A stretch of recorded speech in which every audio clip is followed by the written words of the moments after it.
Commençons par expliquer le diagramme de Gantt, qui est généralement l'écran préféré des planificateurs.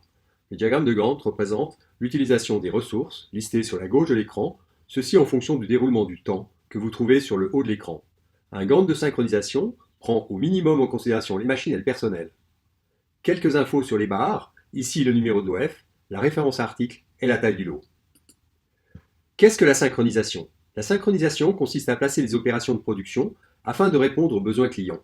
Ceci tout en minimisant les temps d'attente. Nous recherchons avant tout à densifier le Gantt pour réduire les coûts, c'est-à-dire faire travailler un max toutes les ressources. Apparemment facile, c'est extrêmement difficile. Une mauvaise synchronisation génère des retards, des hauts stocks et des hauts en cours. Tout cela coûte très cher. Nous avons accès également au graphique des encours. Par exemple, dans l'atelier CNC, on voit qu'ils sont conséquents.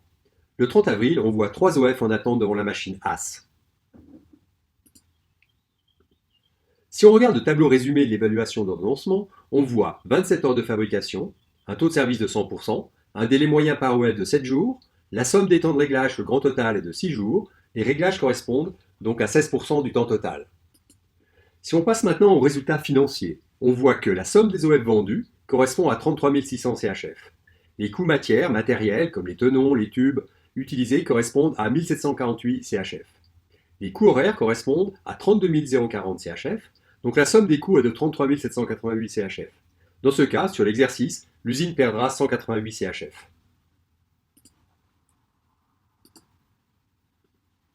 Le lendemain, au point 10, fort de notre nouvelle synchronisation, nous allons expliquer au chef d'atelier CNC, Gabriel, comment il doit désormais travailler. Gabriel n'est vraiment pas content en fait. Dans notre usine, Maurice Aiki est la clé de la production.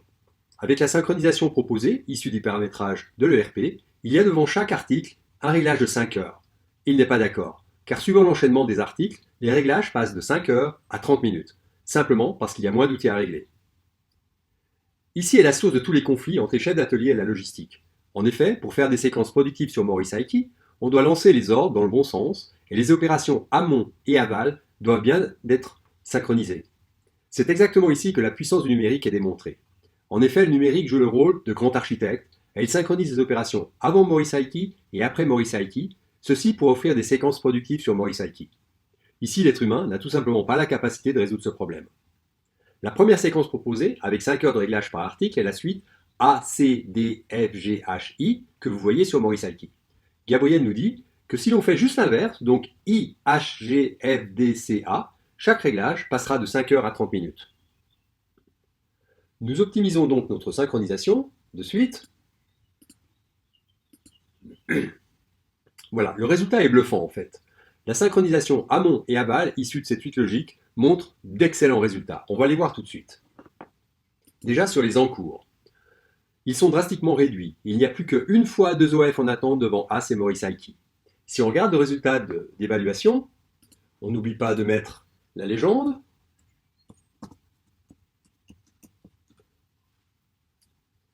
On passe d'un délai moyen de 7 jours à 5 jours, soit une réduction des délais de 30%.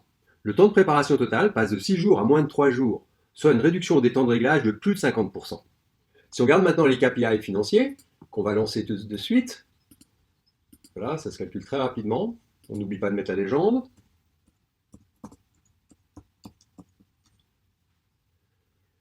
Sur l'ensemble de la production, on passe d'une perte de 188 CHF à un gain de 6541 CHF, soit une augmentation des profits de 20%.